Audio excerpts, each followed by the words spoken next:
करेंगे zero two hero series का next part यानी कि 22 नंबर की वीडियो है।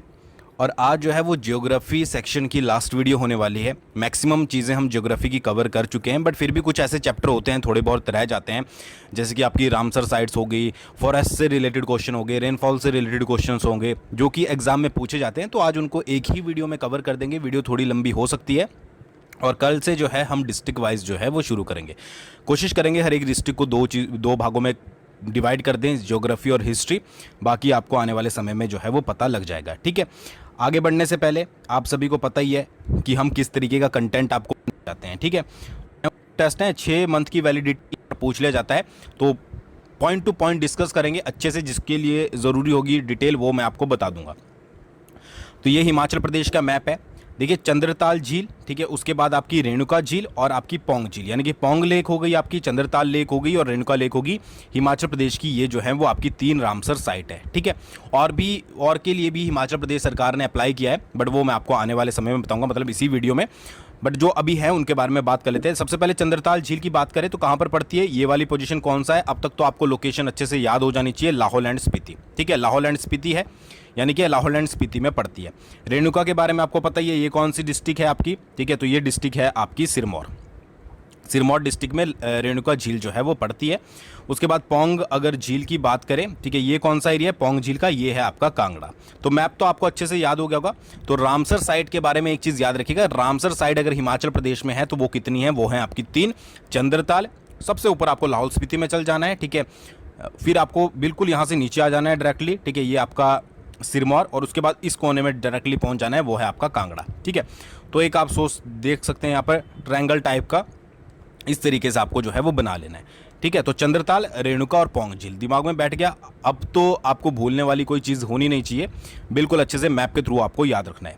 अच्छा, थोड़ी थोड़ी डिटेल इनके बारे में बात कर लेते हैं। वैसे तो पहले भी मैंने आपको पढ़ाया है, बट फिर भी देखिए, हिमाचल प्रदेश में 3 रामसर आर्द्र भूमि है। ठीक है, रामसर वेटलैंड, ठीक है, आर्द्र भूमि को बोलते हैं यहाँ पर वेटलैंड्स भी अलग से हिमाचल प्रदेश में 92 है। ठीक है, इनके बारे में भी बात करेंगे जो इंपॉर्टेंट है। और रामसर साइट, वेटलैंड को ही बाद में रामसर साइट घोषित किया जाता है। तो पौंग झील, चंद्रताल झील और रेणुका झील, ये आपको पता लग गया कहाँ कहाँ पर है। ये आपकी जो है वो रामसर साइट है हिमाचल प्रदेश में 3। ठीक है जी, पौंग झील के बारे में अगर बात करें तो हिमाचल प्रदेश के कांगड़ा जिले में है। वैसे तो मैं बता चुका हूँ आपको, व्यास नदी पर बनी है, तो इस मतलब कि व्यास नदी पर है। तो ये झील किस लिए बनी है, क्योंकि जो व्यास रिवर थी उसके ऊपर जो है वो पौंग डैम बनाया गया। तो पौंग डैम बनाया गया तो पानी इकट्ठा हो गया, उसके बाद जो है ये आपकी बन गई पौंग झील। ठीक है, तो ये कृत्रिम झील है, यानी कि मैन मेड है। ये मैंने आपको पहले भी बताया है, झीलों वाला चैप्टर देख लीजिएगा। अच्छा, इसे महाराणा प्रताप झील के नाम से भी जाना जाता है, ये भी हम डिस्कस कर चुके हैं। पौंग डैम को 1960 में बनाया गया था। 42 किलोमीटर जो है वो लंबी झील है। 1960 में डैम बनाया गया और 42 किलोमीटर, आप अंदाज़ा लगा सकते हो, 42 किलोमीटर जो है वो ये आपकी लंबी है। बाकी गोविंद सागर तो आपकी हिमाचल प्रदेश की सबसे बड़ी झील है, 88 किलोमीटर के आसपास। तो इस झील को 1983 में अभयारण्य घोषित किया गया था। ठीक है, और हर वर्ष जो है वो 54 प्रजातियों के लगभग जो है यहाँ पर 16 से 20 हज़ार प्रवासी पक्षी आते हैं। ठीक है, ये इतना इंपॉर्टेंट नहीं है। अच्छा, ये मैंने पहले भी आपको बताया था, जिन्होंने पहली वीडियो नहीं देखी होगी, कि भरतपुर राजस्थान के अलावा भारत में ही ये एकमात्र ऐसी झील है जहाँ पर दुर्लभ लाल गर्दन वाले ग्रीब पाए जाते हैं। ठीक है, रेड नेक वाले ग्रीब जो है वो पाए जाते हैं, वो आपके एक तो भरतपुर राजस्थान में पाए जाते हैं और उसके बाद नंबर आता है आपका पौंग झील का। ठीक है, तो ये याद रखना है। अच्छा, अगस्त 2002 को इसे रामसर आर्द्रभूमि स्थल घोषित किया गया था। ये इंपॉर्टेंट पॉइंट बनता है जो हम आज के पॉइंट ऑफ व्यू से पढ़ रहे हैं। ये सारी चीज़ें तो मैं आपको पहले भी करा चुका हूँ। तो आपको याद क्या रखना है कि आपने पहले पढ़ा कि 3 जो है वो रामसर साइट हैं, जिसमें से हम अगर पौंग झील की बात करें तो ये इसको जो है वो 2002 में जो है वो रामसर साइट घोषित किया गया था। ठीक है, पौंग इज इक्वल टू 2002। ठीक है, तो ये चीज़ याद रखिएगा। ये आप यहाँ पर पौंग डैम देख सकते हैं और पौंग लेक जो है वो देख सकते हैं। नेक्स्ट है चंद्रताल झील, कहाँ पर स्थित है भाई, लाहौल स्पीति। अब तो टिप्स पर याद होना चाहिए। ठीक है, प्राकृतिक झील है, चंद्रा नदी का जो है वो उद्गम स्थान है। चंद्रा और भागा बहुत बार पढ़ चुके हो, तांडी पर मिलती है और फिर वहाँ से चिनाब नदी बन जाती है। उसके बाद इसको चंद्रमा की झील भी कहा जाता है। ठीक है, ये तो फिर आप इजी पहचान सकते हैं, चंद्रताल है तो चंद्रमा की झील बोला जाता है। 4300 कहीं पर दिया गया है हाइट इसकी, कहीं पर 4250 दी गई है। ठीक है, लोहित्य सरोवर के नाम से तीर्थयात्री जो है वह हवेनसांग था चीनी, तो उसने इसको जो है वो लोहित्य सरोवर बोला। ये मैं इतनी जल्दी इसलिए पढ़ रहा हूँ क्योंकि सारा कुछ आपको पहले पढ़ा चुका हूँ। अच्छा, ये इंपॉर्टेंट है कि 2005 को इसे रामसर वेटलैंड साइट घोषित किया गया था। कब किया गया था? 2005 में। तो ये हो गया आपका चंद्रताल, कब? 2005 में। ठीक है, अब यहाँ पर आप इसकी इमेज देख सकते हैं, देखिए चांद की तरह पूरी चमक रही है, तो इसलिए इसको चंद्रताल बोला जाता है। ठीक है, परीक्षा बूस्टर को ज्वाइन करना मत भूलिएगा, डिस्क्रिप्शन में लिंक है। ठीक है, 60 मार्क्स के करंट, सॉरी 60 तो बहुत ज़्यादा हो गया यार, 30 मार्क्स के करंट अफेयर आपसे पूछे जाएंगे। ठीक है, और उसके तैयारी के लिए 60 सेकंड में आपको करंट अफेयर पढ़ाए जाते हैं, तो एक बार ज़रूर चेकआउट कीजिएगा, डिस्क्रिप्शन में लिंक है। फिर बात आती है हमारी रेणुका जी झील की। ठीक है, सिरमौर जिले में पड़ती है, प्राकृतिक झील है। ठीक है, हिमाचल प्रदेश की सबसे बड़ी प्राकृतिक झील बोला जाता है। सोई हुई औरत के आकार की झील है, मैं एक बार आपको दिखा देता हूँ, ये आप यहाँ पर देख रहे होंगे, सोई हुई औरत के आकार की झील है, 2.5 किलोमीटर लंबी है। रेणुका जी जो थी वो परशुराम जी की माता थी और जमदग्नि जी की पत्नी थी। ये इतना इंपॉर्टेंट नहीं है एग्जाम के पॉइंट ऑफ व्यू से, 2005 में इसको जो है वो रामसर साइट घोषित किया गया था। ठीक है, तो ये चीज़ आपको याद रखनी है। अच्छा, आप थोड़े से बहुत कंफ्यूज हो गए होंगे, तो एक बार मैं आपको एक चार्ट दिखा देता हूँ कि आपको मेन क्या याद रखना है। रामसर साइट, पौंग झील कहाँ पर पड़ती है? कांगड़ा में। कब हुई थी? 2002 में इसको डिक्लेयर किया गया था रामसर साइट। चंद्रताल झील लाहौल स्पीति में पड़ती है, 2005 में इसको जो है वो डिक्लेयर किया गया था। रेणुका झील सिरमौर में पड़ती है, 2005 में इसको डिक्लेयर किया गया था। मतलब आउट ऑफ 3, 2 तो ऐसी हैं जिनको 2005 में किया गया। कौन कौन सी? रेणुका और चंद्रताल, जो कि बाद में हुई। सबसे पहली कौन सी हुई? पौंग झील हुई कांगड़ा की, 2002 में। ठीक है, मतलब जो सिलसिला शुरू हुआ रामसर साइट का वो 2000 के बाद ही याद रखिएगा। ऑप्शन में अगर 1994 या 7 आ जाए तो वो तो आपके बाहर ही निकलेंगे। ठीक है, 2003 ही तो हैं यार, आसानी से आप याद रखोगे, 2002 और बाकी 2 की 2005। ठीक है, बाकी ये तो पौंग झील, चंद्रताल झील, रेणुका झील, ये तो आपको ऐसे भी पता है कि कहाँ पर पड़ती है। तो ये रामसर साइट के बारे में आपको इंपॉर्टेंट याद रखना है। तो इतने ही क्वेश्चन इससे बनेंगे, बाकी हम एमसीक्यूज डिस्कस करेंगे अभी, तो भी आपको थोड़ा बहुत आइडिया लग जाएगा। ठीक है, ये चीज़ आप जो है वो अच्छे से याद रख सकते हैं, इसको याद रखिएगा। ठीक है, अच्छा आप चलते हैं फॉरेस्ट के बारे में, पढ़ लेते हैं थोड़ा। फॉरेस्ट इन एचपी, फॉरेस्ट की बात करते हैं कि हिमाचल प्रदेश में जो फॉरेस्ट है उनका क्या इस टाइम सिचुएशन चली हुई है। ठीक है, और उसके अलावा कौन कौन से important point Himachal Pradesh competitive exams के पॉइंट ऑफ व्यू से बनते हैं। देखिए, हिमाचल प्रदेश में जो टोटल फॉरेस्ट एरिया है वो 37,948 किलोमीटर स्क्वायर है। ठीक है, स्क्वायर किलोमीटर बोल लीजिए, किलोमीटर स्क्वायर बोल लीजिए, कोई फ़र्क नहीं पड़ता है। अब देखिए, बुक्स में आपकी कुछ भी लिखा हो सकता है, क्योंकि बहुत सारे बच्चे कई बार कमेंट कर देते हैं कि भाई बुक में हमारी कुछ और दिया गया है, ये 37,000 की जगह 33,000 भी हो सकता है। तो यहाँ पर जो भी डेटा है आपका ये फॉरेस्ट वाला, ये आपका इकोनॉमिकल सर्वे से है। अब इकोनॉमिक सर्वे से ऊपर तो आपकी बुक्स नहीं छप सकती। ठीक है, ये चीज़ याद रखिएगा। तो आपका यही जो है वो एग्जाम के पॉइंट ऑफ व्यू से सच होने वाला है। ठीक है, तो 37,948 किलोमीटर स्क्वायर जो है वो टोटल फॉरेस्ट एरिया है, जिसको बोलेंगे आप वन क्षेत्र, हिमाचल प्रदेश में वन क्षेत्र। अच्छा, एक चीज़ याद रखिएगा, मान लीजिए मेरे आप ही के ऊपर ले लेता हूँ मैं, आप जो इस वीडियो को देख रहे हैं, आपने एक प्लॉट जो है वो खरीदा कि अपने घर बनाने के लिए, ये आपने प्लॉट खरीदा। ठीक है, और आपने घर बनाया इतने एरिया में, तो इसका मतलब क्या हुआ? इसका मतलब ये हुआ कि प्लॉट तो ये पूरा आपका ही है, आप ही के अंडर आता है, बट आपने जो घर बनाया है वो आपने इस क्षेत्र में बनाया है, इस एरिया में बनाया है। ये चीज़ आपको समझ आ गई? तो यहाँ पर इसी तरीके से फॉरेस्ट एरिया होता है। मान लीजिए ये फॉरेस्ट एरिया है पूरा, तो फॉरेस्ट एरिया पे ज़रूरी नहीं है कि सारे पर फॉरेस्ट हो। ठीक है, हो सकता है कि इस एरिया में आपके फॉरेस्ट हो, फिर इस एरिया में हो, बट ये जो पूरा एरिया है ये आपके फॉरेस्ट के अंडर आता है। आई होप आप समझ गए होंगे कि मैं क्या बोलना चाहता हूँ, कि एक पर्टिकुलर ज़मीन है, ठीक है, ज़रूरी नहीं है कि उस पर पेड़ हों, बट वो फॉरेस्ट के अंदर आता है, तो वो होगा आपका फॉरेस्ट एरिया। अब ये जो एरिया है 37,948 किलोमीटर स्क्वायर, ज़रूरी नहीं है कि सारों पर यहाँ पर पेड़ खड़े हों, पेड़ लगे हुए हों। ठीक है, इनमें से जिस पे पेड़, जितने एरिया पे पेड़ हैं वो भी मैं आपको बताऊंगा, बट ये टोटल जो है वो फॉरेस्ट एरिया आता है 37,948 किलोमीटर स्क्वायर, कि इतना भाई फॉरेस्ट एरिया है जिस पर पेड़ हो सकते हैं, या जो भी फॉरेस्ट के अंदर आता है, पेड़ झाड़ियाँ वगैरह जो भी होते हैं वन। ठीक है, और हो चाहे ना हो ये आपका बाद में मैटर करता है। अच्छा, 66.52% of total HP area, Himachal Pradesh का जितना टोटल क्षेत्रफल है उस क्षेत्रफल का 66.52% जो है वो आपका फॉरेस्ट एरिया के अंडर आता है, यानी कि वन क्षेत्र के अंडर आता है। ये दिमाग में बिठा लीजिएगा, ये क्वेश्चन पूछे जाते हैं आपके हर एक एग्जाम में घुमा फिरा के, और अब तो एचपीपीएससी कंडक्ट करवा रहा है, तो यार इसके चांसेस ज़्यादा हो जाते हैं। मैंने आपको क्या बोला? मैंने बोला कि आपका जो हिमाचल प्रदेश का क्षेत्रफल है, ठीक है, उसमें जो क्षेत्रफल 37,948 किलोमीटर स्क्वायर है वो आपका किसका है? फॉरेस्ट एरिया है। ठीक है, यानी कि वन क्षेत्र उसको बोलेंगे, 37,948 किलोमीटर स्क्वायर। और ये जो है वो 66.52% है किसका? हिमाचल प्रदेश के क्षेत्रफल का। ये 2% आपको याद रखनी है। नेक्स्ट आता है आपका फॉरेस्टेड एरिया। ठीक है, यानी कि जहां पर आपके वन है तो वो है आपका 45,443 किलोमीटर स्क्वायर। ठीक है, यानी कि आउट ऑफ 37,948 किलोमीटर स्क्वायर, इसमें से सिर्फ 15,443 किलोमीटर स्क्वायर पर ही वन है। वही बात आ गई, पूरा एरिया है ये आपका फॉरेस्ट के अंडर आता है, ठीक है। ये एरिया कितना है, ये है आपका 37,948। अब इसमें से कितने के ऊपर वन है, इसमें से आपके 15,443 किलोमीटर स्क्वायर के ऊपर वन है, ठीक है जी, जो कि होता है 27.74% of HP area. Total Himachal Pradesh के क्षेत्रफल का 27% आप याद रखिए, ठीक है। तो क्वेश्चन कैसे बनेंगे, क्वेश्चन आपसे ये पूछा जा सकता है कि हिमाचल प्रदेश में टोटल वन क्षेत्र कितना है, तो हिमाचल प्रदेश में वन क्षेत्र है 37,948।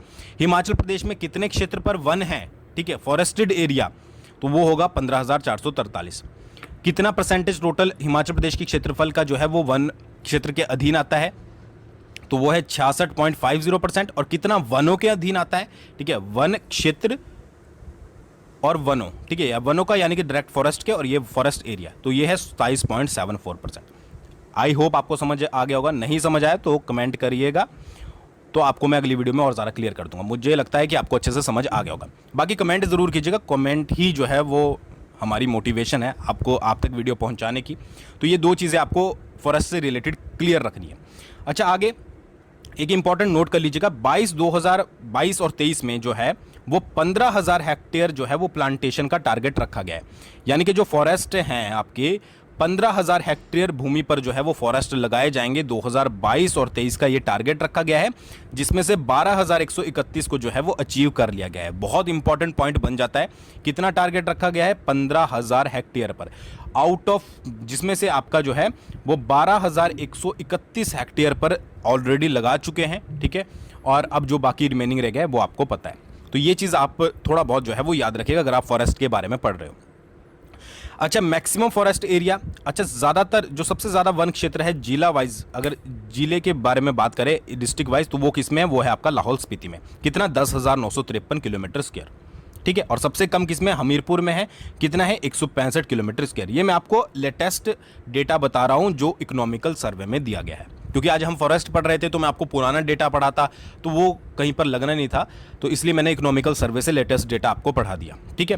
फॉरेस्ट एरिया सबसे ज़्यादा किस में है, यानी कि वन क्षेत्र लाहौल स्पीति में 10,953 किलोमीटर स्क्वायर, ठीक है, या और उसके बाद सबसे मिनिमम किस में है, हमीरपुर में है 165 स्क्वायर किलोमीटर। ये चीज़ याद रखिएगा, ठीक है। मैप के थ्रू भी समझ लेते हैं, सबसे ज़्यादा लाहौल स्पीति में, ठीक है, वन क्षेत्र यानी कि अब देखिए सबसे ज़्यादा क्षेत्रफल किसका है, लाहौल स्पीति का सबसे बड़ा जिला है, ठीक है, क्षेत्रफल के आधार पर, तो सबसे ज़्यादा इसी में ही होगा।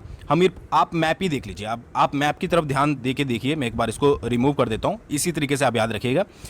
अगर आप मैप देखोगे तो सबसे ज़्यादा एरिया इसमें आपको किसका दिख रहा है, आपको दिख रहा है लाहौल स्पीति का, कि भाई सबसे ज़्यादा वन क्षेत्र किस में होगा, लाहौल स्पीति में होगा, क्योंकि यहाँ पर सबसे ज़्यादा एरिया है। अब इसमें सबसे कम जो है वो एरिया किसका दिख रहा है, तो यहाँ पर ये हमीरपुर का दिख रहा है, ठीक है। तो सबसे कम वन क्षेत्र किस में होगा, हमीरपुर में होगा।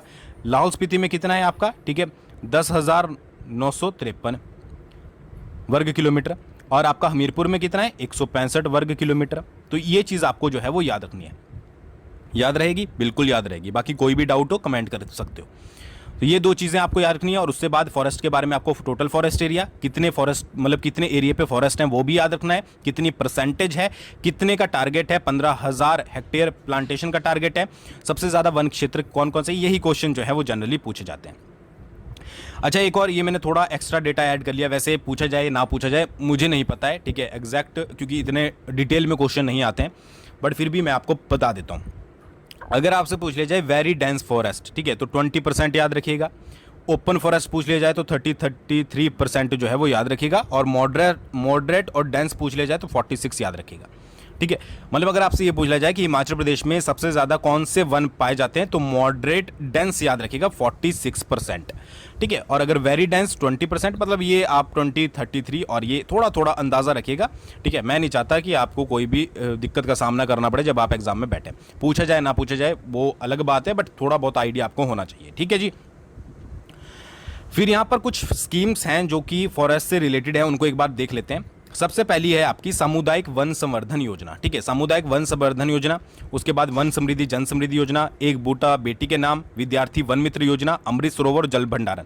ये सारी स्कीम्स इसलिए चलाई गई है ताकि लोगों को जो है वो फॉरेस्ट के जो भी प्लांटेशन होती है या जो भी फॉरेस्ट का रखरखाव होता है उसके लिए जागरूक किया जा सके, ठीक है। एक एक करके बात मैं थोड़ा थोड़ा आइडिया आपको दे देता हूं ताकि आपको क्लियर हो जाए। सबसे पहले है सामुदायिक वन संवर्धन योजना, ठीक है। इसका टारगेट क्या है कि जो लोकल कम्युनिटी है, लोकल आपकी जो कम्युनिटी होती है उसका पार्टिसिपेशन करना, कि जो डेवलपमेंट होती है फॉरेस्ट की या कंजर्वेशन होती है उसमें वो सहयोग दें। सामुदायिक का मतलब क्या होता है? कम्युनिटी, यानी कि सामुदायिक रूप से, ठीक है, वनों को डेवलप करना। तो ये आपका इसका जो है वो मेन मोटिव है। अच्छा, 2022 और 23 में इसके लिए जो है वो लगभग 3 करोड़ रुपए का जो है वो बजट रखा गया है, ठीक है, ये याद रखिएगा, 3 करोड़ रुपए। नेक्स्ट आपका वन समृद्धि जन समृद्धि योजना, ठीक है, वनों को समृद्ध करना ऐसा, ठीक है, बट ये रिलेटेड है आपकी NTFP से, ये इंपॉर्टेंट है, NTFP याद रखिएगा। NTFP का मतलब क्या है कि नॉन टाइम्बर या टिम्बर आप बोल सकते हैं फॉरेस्ट प्रोडक्ट। ये कौन से प्रोडक्ट होते हैं? जैसे आपका पेड़ों से रेजिन निकलता है, आपको पता होगा, ठीक है। उसके अलावा आपके जैसे हर्बल प्लांट होते हैं, और उसके अलावा आपके जो है वो डेकोरेटिव आइटम्स बनाई जाती है। फॉर एग्जांपल जो आपके लकड़ियों से ज़्यादातर प्रोडक्ट बनते हैं, रेजिन से कुछ बना दिया आपका, ठीक है, जो आपके हर्बल प्लांट्स हो गया, हर्बल जड़ी बूटियां वगैरह होगी, या फिर आपके डेकोरेटिव आइटम कोई बना दी, तो उससे रिलेटेड है आपके NTFP, उनको जो है वो बोला जाता है, ठीक है। तो इसी चीज़ को जो है जो आपकी लोकल कम्युनिटी है वो इसको कैसे कलेक्ट करे, ठीक है, कैसे इसको जो है वो कंजर्व करे और कैसे इसको जो है वो सेल करे, ठीक है, यानी कि इसकी सेल को जो है वो बढ़ावा देने के लिए वन समृद्धि जन समृद्धि योजना जो है वो चलाई गई है। हो गया क्लियर? ज़्यादा डिटेल में जाने की जरूरत नहीं है, बट ये याद रखिएगा सामुदायिक वन संवर्धन योजना किससे रिलेटेड है? वन समृद्धि जन समृद्धि योजना NTFP से रिलेटेड है, यानी कि जो भी आपके प्रोडक्ट बनते हैं। अच्छा, एक बूटा बेटी के नाम, ये तो आपको पता ही होगा कि एक बूटा क्या है कि जो अवेयरनेस होती है आपकी स्टार्ट कब करी गई थी? 2019-20 में की गई थी। तो बेटी की इंपॉर्टेंस क्या होती है लाइफ में, गर्ल की इंपॉर्टेंस क्या होती है, उस चीज़ को जो है वो वैल्यू क्या होती है डॉटर की, उसको अवेयर करने के लिए चलाई गई थी। अच्छा, इसमें ये बोला गया था कि अगर स्टेट में कहीं पर भी जो है वो लड़की होती है तो फॉरेस्ट डिपार्टमेंट वाले जो है वो एक प्लांटिंग गिफ्ट जो है वो देंगे। अब ये कितना जो है वो आपका ग्राउंड लेवल पर वर्क कर रही है ये आप सभी जानते हैं, कितना नहीं कर रही है, बट 2023 और 22 और 23 के लिए इसका बजट जो है वो 4 करोड़ रुपए के आसपास रखा गया है, ठीक है। क्या कहाँ यूज़ होता है इसके बारे में कुछ बोल नहीं सकते। अच्छा, विद्यार्थी वन मित्र योजना, ठीक है, विद्यार्थी वन मित्र योजना, इसके लिए 2022 और 23 का जो बजट रखा गया है वो अप्रॉक्स 38 लाख के आसपास रखा गया है। और इसमें क्या होता है कि जो भी ये एजुकेशन डिपार्टमेंट के साथ मिलकर चलाई जा रही है, तो इसमें ये है कि भाई जो बच्चे होते हैं वो प्लांटिंग मतलब कि फॉरेस्ट में जाकर जो है वो पेड़ लगाते हैं। तो 65 स्कूल्स को इस बार जो है वो चयनित किया गया है। अमृत सरोवर की अगर बात करें तो अमृत सरोवर में जो है वो आपका 2022 और 23 में क्या किया गया है कि 154 साइट्स ऐसी हैं जिनको चूज़ किया गया है कि अमृत सरोवर जो है वो बनाए जाएंगे। और ये बोला जा रहा है डेटा के अकॉर्डिंग कि 147 का जो है वो निर्माण ऑलरेडी उसको कंस्ट्रक्ट कर दिया गया है, ठीक है। तो 154 याद रखिएगा। जल भंडारण जो है वो आपकी डैम से रिलेटेड है कि डैम बनाए जाएंगे, और इसके लिए जो है वो आपका 82 स्थानों को जो है वो चूज़ किया गया है, 82 प्लेसेस को, कि यहाँ पर जो है वो डैम बनाए जाएंगे, और 23 करोड़ के आसपास जो है वो इसका बजट है। तो एक छोटा मोटा आइडिया मैंने आपको दे दिया कि फॉरेस्ट से रिलेटेड कौन कौन सी स्कीम्स चलाई जा रही हैं और किस तरीके से उसमें जो है वो वर्क होता है। तो ये चीज़ याद रखिएगा। बाकी मेजर जो एग्जाम के पॉइंट ऑफ व्यू से याद रखिएगा कि टोटल फॉरेस्ट मतलब ज़्यादातर फॉरेस्ट एरिया किस में है, मिनिमम किस में है, ठीक है, टोटल फॉरेस्टेड एरिया कितना है और फॉरेस्ट एरिया कितना है, ये सारी चीज़ें आपको अच्छे से जो है वो याद रखनी है, ठीक है जी। आगे बढ़ते हैं, आगे बात करते हैं रेनफॉल के बारे में, ठीक है। तो ये सारे छोटे छोटे टॉपिक होते हैं जिनसे इंपॉर्टेंट क्वेश्चन कई बार निकल जाते हैं। तो ये ज्योग्राफी का लास्ट सेशन है, तो इसको यहीं पर जो है वो एक साथ कर लिया। देखिए, एवरेज रेनफॉल जो है वो हिमाचल प्रदेश में 2022 में जो हुई है वो है आपकी 1251 मिलीमीटर। ये मैंने क्वेश्चन जो है वो टेलीग्राम पर थोड़ी देर पहले अपलोड किया था कि कितने बच्चों को आता है, कितनों को नहीं आता है, ठीक है। तो टेलीग्राम पर भी आप हमसे जुड़ सकते हो, ऑफिशियल जीके स्टडी डिस्क्रिप्शन में लिंक है, ताकि आप ऐसे क्वेश्चन को जो है वो वहाँ पर पढ़ पाएँ। तो 1251 मिलीमीटर जो है वो एवरेज रेनफॉल हुई थी हिमाचल प्रदेश में 2022 में। हर साल चेंज होती है। अब अगर बात करें यहाँ पर देखिए जून से सितंबर 2022 के बारे में, तो जो नॉर्मल रेनफॉल होती है, ठीक है, वो होती है आपकी 734। जून से अगर बात करें सितंबर के बारे में। और यहाँ पर जो एक्चुअल रेनफॉल हुई जून से सितंबर के बीच में वो ही 717। तो यहाँ पर जो है वो -18 का डिक्रीज जो है वो देखने को मिला, ठीक है। उसके बाद अक्टूबर और दिसंबर की बात करें 2022 की, तो एक्चुअल रेन जो होती है वो आपकी 76 होती है, बट यहाँ पर कितनी हुई 64 हुई। तो एक्चुअल जो है वो आपको -19 का जो है वो यहाँ पर डेफिशिएंट देखने को मिला। ये आपसे पूछा नहीं जाएगा, बट अगर आप पढ़ रहे हो तो आपको पता होना ज़रूरी है। किसी के साथ कल को डिस्कस भी करोगे ना, जीके स्टडी से पढ़ कर जाओगे तो भाई सोचेगा वो कि कहाँ से पढ़ते हो। तो एवरेज रेनफॉल 1251 मिलीमीटर हुई आपकी 2022 में। और मैंने आपको ये भी बताया कि जून से सितंबर जो है वो ज़्यादा बारिश होती है, जून से सितंबर, और अक्टूबर से दिसंबर कम होती है। तो एक्चुअल जो है वो 717 होती है, नॉर्मल जो है वो 734 होती है, ठीक है। आपको एक्चुअल जो हुई वो आपकी 717 हुई, ठीक है। तो ये चीज़ याद रखिएगा, ठीक है ना। और यहाँ पर थोड़ा उल्टा हो गया कि जो आपका नॉर्मल होती है वो 64 होती है, ठीक है। यहाँ पर जो है वो आपकी 76 हुई। तो ये चीज़ आपको थोड़ा बहुत जो है वो आपको आइडिया रखना है दिमाग में। अच्छा, एवरेज रेनफॉल की बात करें तो 2017 में आप देख सकते हो 1500 के करीब मिलीमीटर के करीब हुई थी, ठीक है जी। उसके बाद 2018 में 1100, फिर 2019 में 1200, 2020 में 1100, ठीक है, और 2021 में 1131, और अब कितनी हुई 1251। तो ये इतना ज़्यादा आपको याद रखने की ज़रूरत नहीं है, ये मैंने सिर्फ आपको आईडी के लिए बताया। अच्छा, हाईएस्ट रेनफॉल 2022 में कहाँ कहाँ पर हुई ये ज़्यादा ज़रूरी बन जाता है। सबसे ऊपर कांगड़ा, आपको पता ही है कि धर्मशाला में सबसे ज़्यादा होती है, तो ये हमेशा फर्स्ट पे रहता है, ये आपके चेंज होते रहते हैं। सेकंड नंबर पर है आपका चंबा, उसके बाद थर्ड पर है सिरमौर, उसके बाद चौथे पर आपका जो है वो मंडी है, ठीक है। तो ये आप फर्स्ट 3 तो याद रखिएगा, पहले पर आपका कांगड़ा, ठीक है, सेकंड पर आपका चंबा, और थर्ड पर आपका जो है वो सिरमौर। यहाँ पर जो है वो 2022 में सबसे ज़्यादा बारिश हुई, ठीक है जी। कहाँ पर सबसे पहला कौन सा है? सबसे पहला है आपका कांगड़ा, और सेकंड पर है आपका, ये फर्स्ट है, ठीक है, सेकंड पर है आपका चंबा, और थर्ड पर है आपका सिरमौर, ये है आपका थर्ड प्लेस। तो इस तरीके से आप याद रख सकते हैं। ये अपर वाले पार्ट्स हो गए थोड़े, मतलब ऊपर मैप के अकॉर्डिंग, और ये आपका साउथ वाला पार्ट हो गया, ठीक है जी। तो इस तरीके से याद रखिएगा। ये हो गया। बात करते हैं वेटलैंड के बारे में। इतना समझ आ गया, ज़्यादा दिमाग लगाने की ज़रूरत नहीं है, थोड़े थोड़े से टॉपिक है, अच्छे से याद रखिएगा। टोटल वेटलैंड्स की बात करें हिमाचल प्रदेश में तो 92 हैं, ठीक है। 92 वेटलैंड है, छोटे मोटे मिलाकर सारे, ठीक है। और जो इंपॉर्टेंट है, सबसे पहला है आपका पौंग डैम वेटलैंड, कांगड़ा में पड़ता है। चंद्रताल वेटलैंड लाहौल एंड स्पीति में, और श्री रेणुका जी वेटलैंड सिरमौर में। अब जो है ये रामसर साइट इनको घोषित कर दिया गया है, हमने अभी जो है वो ऊपर बात करी है। उसके बाद 2 और आते हैं, रिवालसर वेटलैंड और खजियार वेटलैंड। रिवालसर वेटलैंड कहाँ पर पड़ता है? मंडी में, और खजियार पड़ता है आपका चंबा में। मैप मैंने यहाँ पर शो नहीं करे क्योंकि ये हम बहुत बार जो है वो पढ़ चुके हैं, लेक्स वगैरह जब हमने पढ़ी है तो आपको बताइए। अब ये क्या है कि ये आपके नेशनल वेटलैंड्स हैं, ठीक है, नेशनल इंपॉर्टेंस के वेटलैंड हैं। तो ये टोटल आगे मतलब टोटल कितने, टोटल आपके 92 हो गए, जिसमें से आपके इंपॉर्टेंस कौन कौन से? रिवालसर वेटलैंड और खजियार वेटलैंड आपके नेशनल वेटलैंड्स हैं, नेशनल इंपॉर्टेंस के।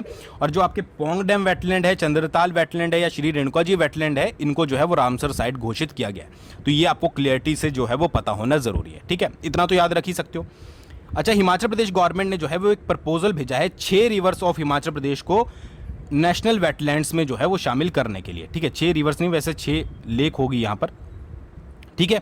कौन कौन सी? नाको लेक को, ठीक है, किन्नौर में पड़ती है।